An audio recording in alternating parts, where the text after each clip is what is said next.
Green coconut water একটি প্রাকৃতিক, পুষ্টিকর এবং অত্যন্ত উপকারী পানীয়। চলো সহজভাবে দেখি এতে কী কী উপাদান আছে এবং এর উপকারিতা। ডাবের পানিতে থাকা উপাদানসমূহ।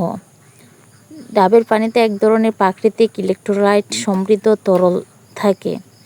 উপাদানসমূহ: ওয়াটার শরীরকে ঠান্ডা ও পানিশূন্যতা দূর করে। পটাশিয়াম রক্তচাপ নিয়ন্ত্রণে সাহায্য করে এবং হৃদযন্ত্রের জন্য উপকারী। সোডিয়াম ঘামের মাধ্যমে হারানো লবণ পূরণ করে। ক্যালসিয়াম হাড় ও দাঁত মজবুত করে। ম্যাগনেসিয়াম পেশি ও স্নায়ুর কাজ স্বাভাবিক রাখে। ফসফরাস শক্তি উৎপাদন ও কোষের গঠন বজায় রাখে। ভিটামিন সি যা রোগ প্রতিরোধ ক্ষমতা বাড়ায়।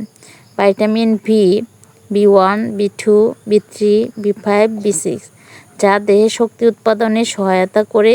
গ্লুকোজ ও ফ্রুক্টোজ শরীরকে তাৎক্ষণিক শক্তি দেয়। অ্যান্টিঅক্সিডেন্ট ত্বক ও কোষকে সুরক্ষা দেয়। এরকম নিত্য নতুন টিপস সহকারে ভিডিও পেতে আমার চ্যানেলটি সাবস্ক্রাইব করবেন এবং ফেসবুক পেজ থেকে দেখলে ফলো করে রাখবেন। ধন্যবাদ।